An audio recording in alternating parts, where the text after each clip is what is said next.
चलिए बेटा जी, बिस्मिल्लाहिर्रहमानिर्रहीम। बेटा आज जो हम असाइनमेंट बनाने जा रहे हैं, जो प्रैक्टिकल हमारे सामने है, वो है बेटा सैलरी शीट।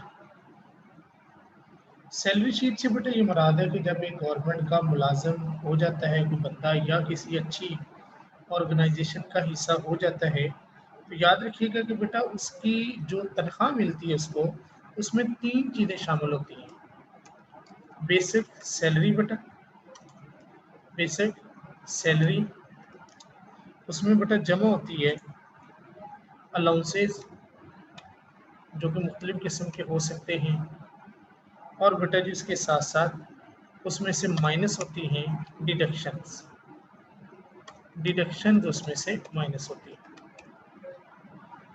इसलिए आपने बेसिक सैलरी में प्लस करना है अलाउंसेस को, माइनस करना है डिडक्शंस को, तो आपके पास आंसर आ जाएगी नेट सैलरी। तो आज बेटा जो हमारा टॉपिक है वो इसी के बारे में है कि हम क्या करें। बेटा यहाँ दिए हुए सीरियल नंबर, यहाँ बेटा नेम दिया हुआ है, बेसिक पे आपको ऑलरेडी हमेशा से दी होगी। ये अलाउंसेस है बेटा, मैंने डिटेल में लिखा था हाउस, HR से मुराद बेटा हाउस रेंट अलाउंस, यानी कि गवर्नमेंट की जिम्मेदारी है कि अपने मुलाजमीन को घर दे, लेकिन अगर घर ना दे तो फिर उसको इतना अलाउंस दे दिया जाता है कि जिससे वो अपने कहीं रेंट पे भी रह रहा है तो अलाउंस से वो क्लियर हो जाए। सी मतलब बेटा कन्वीनियंस अलाउंस है। ये बेटा ड्यूटी है गवर्नमेंट की या अच्छी ऑर्गेनाइजेशन की, वो अपने एम्प्लॉइज़ को घर से फैक्ट्री तक या ऑफिस तक लेके आए। MA का मतलब मेडिकल अलाउंस है बेटा, उनकी सेहत की जिम्मेदारी भी उनकी है। और AA से मुराद बेटा एडिशनल अलाउंस है, यानी कि इससे मुराद मज़ीद कुछ फ़वाइद, कुछ बेनिफिट्स हैं जो उस ऑर्गेनाइजेशन की तरफ से दिए जाएंगे। तो बेटा सबसे पहले लेते हैं तो वो है HR कहते हैं बेटा हाउस रेंट, ऊपर अलाउंस लिखा तो हाउस रेंट अलाउंस को 40% है, लेना किसका बेटा इक्वल, उसने बेटा लिखा है कि इस बेसिक सैलरी का आप लेंगे, बेसिक सैलरी मल्टीपल बेटा 40 डिवाइडेड बाई बेटा 100 करेंगे तो आंसर आ जाएगा ये आपके पास।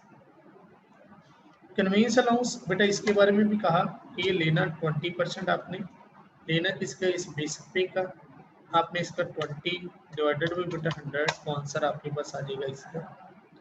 मेडिकल अलाउंस भी बेटा 15% आपने लेना इक्वल दिस अमाउंट, यानी कि बेसिक पे मल्टीपल आपने 15 डिवाइडेड बाई 100 करेंगे तो this was the answer. Additional allowance ये बेटा आपने 10%, लेकिन इसके बारे में ये कहा कि ये आपने हाउस रेंट अलाउंस का 10% लेना है, house rent allowance. Total salary बेटा कैसे होगी, बेसिक पे में ये सारे अलाउंसेस जमा कर देने हैं, जरी बात है यहाँ लिखेंगे इक्वल, हम लिखेंगे SUM ब्रैकेट बेटा स्टार्ट, तो ये जितने भी बेसिक पे प्लस ये सारा हम करेंगे तो हमारे पास बेटा जी ये आ जाएगी टोटल सैलरी, जिसमें आगे जी बेसिक पे प्लस अलाउंसेस। बेटा GPF से मुराद है जनरल प्रोविडेंट फंड, आपकी तनख्वाह में से कटौतियाँ होती हैं और ये कटौतियाँ बेटा जी आपको ही वापस मिल रही होती हैं। ये जो जनरल प्रोविडेंट फंड है ये वो एक ऐसा फंड है कि जब आप रिटायर हो जाएंगे उस वक्त जो एक लमसम रकम मिलेगी that is called a general provident fund. और बेनिवोलेंट फंड से ये मुराद है फलाह बहबूद, यानी कि मुलाजमीन के बच्चों की शादियाँ, मुलाजमीन की फलाह बहबूद के लिए जो डिडक्शन होती है उन्हें बेनिवोलेंट फंड कहते हैं। तो जनरल प्रोविडेंट फंड में इक्वल 2% लेने, नेट सैलरी का आपने ज़रब 2 डिवाइडेड बाई 100 करेंगे तो आंसर आपके पास आ जाएगा 2%। बेनिवोलेंट फंड और जनरल प्रोविडेंट फंड को आप प्लस कर लेंगे, दिस प्लस दिस बेटा, आंसर आपके पास बेटा। और बेटा इस टोटल सैलरी में से इसको अपने माइनस करना है तो नेट सैलरी आ जाएगी कि इक्वल, इक्वल में आप करेंगे total salary minus total deductions, answer will be the here. तो आप बेटा जारी बात है कि हम नीचे ड्रैग करेंगे, ड्रैग करते जाएंगे, हमारे पास सबके आंसर्स आते जाएंगे। तो ये बेटा चीज़ थी जिसको आपने बेटा जी परफॉर्म करना है, ये देखिए लाइक दिस, ये बेटा ऐसे ही आपने इनको सबको ड्रैग करके नीचे लेके आएंगे तो ये आपके पास सारे मामला तो वैसे के वैसे ही हो जाएंगे। तो ये थी बेटा आपकी सैलरी, ये थी आपकी सैलरी शीट बेटा जी जो आपने बनानी। ठीक है बेटा, मुझे इसमें बेटा कोई चीज़ पूछनी? हाँ, ये बेटा एरो कहाँ से आया? इंसर्ट पे बेटा जाएं, इंसर्ट पे आपको मिलेगी शेप्स। ये देखिए, इस शेप में बेटा जी एरो है इस किस्म का, लाइक दिस। ये मैंने लिया था और इसको लेके ऐसे बेटा जी मैंने ड्रॉ कर लिया ऐसे, जैसे भी। और इसका बेटा कलर है वो आप जानते हैं, फॉर्मेट में जाएंगे ब्लैक करेंगे ऐसा। बारीक करना है तो आप इसको यहाँ से पकड़ के आप इसको बारीक भी कर सकते हो, वो ऐसे ही हो जाएगा। ठीक है जी, हो गया। हाँ बेटा, इसमें कुछ चीज़ पूछनी है मुझसे तो पूछ ले बेटा। सर क्लियर है। क्लियर है, अच्छा। और रिजवान आपने, रहमत आपने कुछ चीज़ इसमें पूछनी है? क्लियर है सर जी।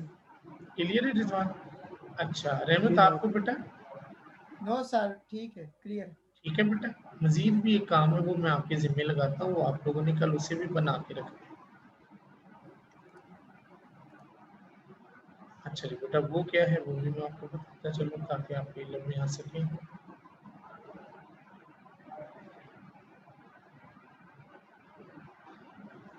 अच्छा बेटा जी, हमारी बेटा रूटीन में 9 तकरीबन हो गई है प्रैक्टिकल्स।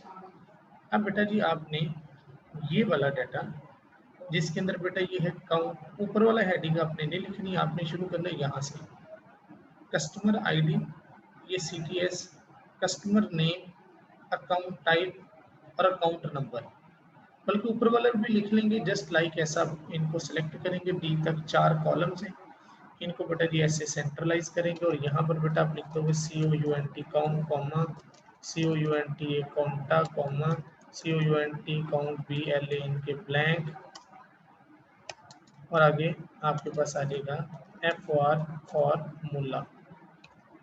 ये बेटा लिखेंगे और यहाँ पर ये तमाम चीज़ें आपने वैसी की वैसी ही लिख देनी जैसे कि ये सारी की सारी। लिखने के बाद काउंट आपने अलग निकालना, काउंट ए अलग निकालना, काउंट ब्लैंक आपने अलग निकाल लेना। तो ये सारे का सारा जो डाटा है वो आपका बेटा कन्फर्म हो जाएगा। पूछे बेटा इसमें कोई चीज़ पूछनी है तो ये सारे का सारा भी बनाने, ये नीचे वाले आंसर मैं निकालूंगा बेटा। ठीक है,